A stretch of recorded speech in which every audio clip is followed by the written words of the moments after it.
Hello and welcome to another LPL English unofficial MSI 2026 interview. I am joined by G2's mid laner Caps after their series versus Top Esports, the 3-2 reverse sweep.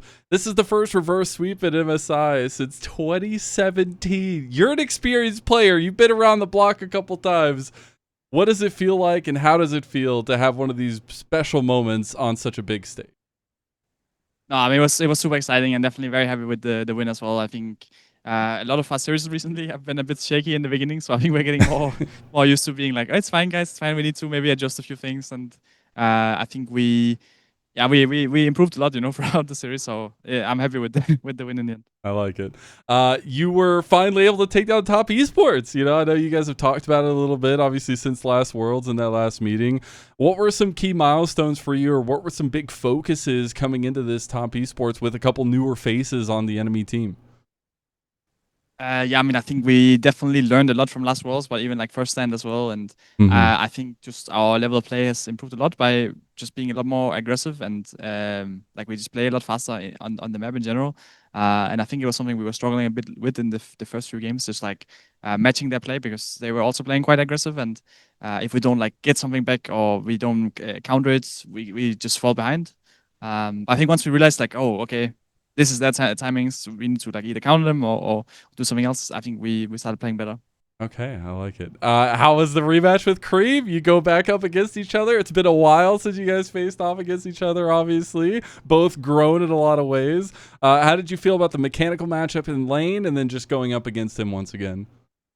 No, I mean it was very fun to go up against him again. I played a few best of fives now against him, and it's always a lot of fun. I think like he came out very strong with the Casio, and I was struggling a bit in the first game. I didn't find myself being very useful, but I think after that it was definitely some nicer games I would say, and especially when uh, I could find myself in like a favorable matchup with like the Sundra or the Mel.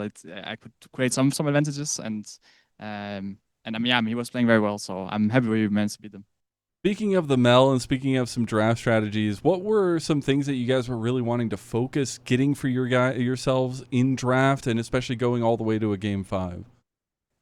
I mean, definitely just wanted to adapt, I guess, based on the best of five, like what champions are open and stuff like this. But I think we also wanted to, draft a little bit earlier, early game as well, a stronger early game because I think the first few games were a bit tough in that department. Mm-hmm. I think we like game one, I ended up dying, and when we tried to gank, and I think game two we had like two ganks that didn't really accomplish much. Into like they made some plays on us, and we just fell very far behind very fast. So for the next three games, we just want to have a bit more stable early game and stronger lanes, and I think we executed it well.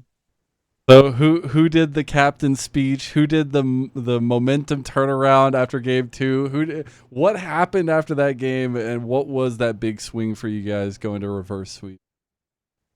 I mean, yeah, I think a lot of people had some good talks, right? I think usually BB and Perks will will have some nice speeches, but I think all of us were even quite confident. Like I remember Hans and Lavrov, they were definitely like very confident, like even after game two. And I think it just comes from like again our experience, right? Like we've had so many series now, and we just generally just struggle a lot in the early games. Of course, Fearless being a part of it as well. Like maybe we don't have the best.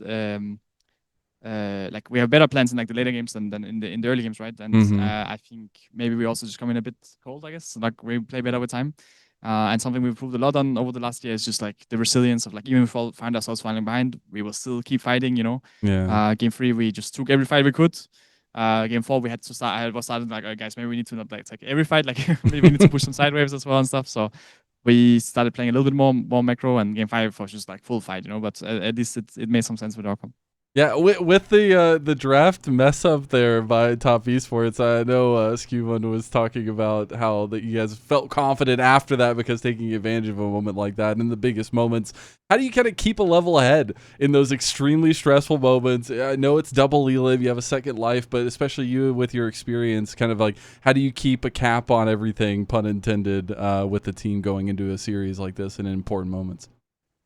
Yeah, I mean, I think just making sure that we stay level-headed. Like sometimes we're, as I said, too excited to fight everywhere. Sometimes we're on the opposite, where we're a bit passive. And I think just keeping an eye out. Like, are we feeling a little bit too aggressive, a little bit too passive, and do my best to adjust it. Right, like it can definitely be Mm-hmm. difficult in the middle of a game, but I will do everything I can to make us all like perform as well as possible. And I think if we find the right fights, we can beat everyone. How do you feel about the meta so far at MSI? I know this is the first day of like the group stage games, but how do you feel about the change from when you guys were in regular season playoffs to now? Yeah, I mean, it's definitely quite a big change, I would say, in terms of like there's been so many range supports, and now there's like way more melee supports roaming around. And Mm-hmm. I mean, this last game I was just laning with Labrov against the mid support, and it was just like a 2-2 lane at some point. So it's definitely a bit weird for sure. But it's something we are doing our best to get used to as fast as possible, because that will be crucial. And we were kind of expecting it already, watching of course like LPL and SK, and especially someone like HLE, who we're also going up against now. They were doing this kind of strategies a lot with just their support roaming around the map, and it's something that is quite difficult to deal with, because it just is so fast paced. And it was definitely like a struggle. It's been a struggle for us, even like in the scrims and stuff, to adjust, right. But I think we're getting way better at playing it, and with it. Yeah. What was the biggest lesson you guys had as a team coming into this tournament? Like, especially in scrims leading up to it, was there like an aha moment that you just knew that was something you guys needed to lock in? I think we definitely had some good talks. I think the biggest talk we had was just about being honest. Like, I think we sometimes were, um, I would say like not calling off fights that we could not necessarily participate in, or if Mm. someone had like a bad condition, they wouldn't necessarily say it fast enough. And I think we are just a bit sharper on communicating, I would say, Yeah. and that leads us to take better fights. That's awesome. Do you have any other mid laners you're looking forward to facing? It's double elim, a lot of things to go. Is there anybody that you really want to take down? I mean, honestly, I think playing against any mid laner in this tournament is going to be a lot of fun. I think for now, I'm just going to have my eyes on Seeker, so Yeah. it'll be a fun matchup. That's awesome to hear. Well, last question for you, a little bit more introspective. How do you kind of keep focused on your goals, on your daily efforts with the career that you've had and the career you're going to have? Like, what do you tell yourself on a daily basis to make sure you're making strides toward those goals?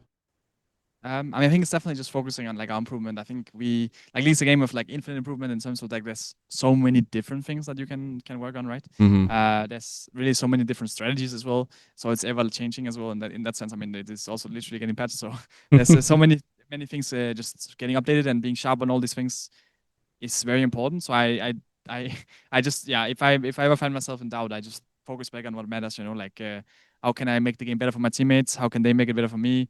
And sharing that with them is crucial. That's awesome to hear. Well, last thing here, do you want to give any shout outs? Anything you want to say rather to international fans out there? I mean, just a big thank you again for everyone who was supporting us. I mean, we had an amazing crowd today as well, cheering us on, and I'm just super excited for the rest of the tournament. We will look to fix our early games a little bit. I will look to not be as useless as in game one, and then I'm sure we can go far this tournament.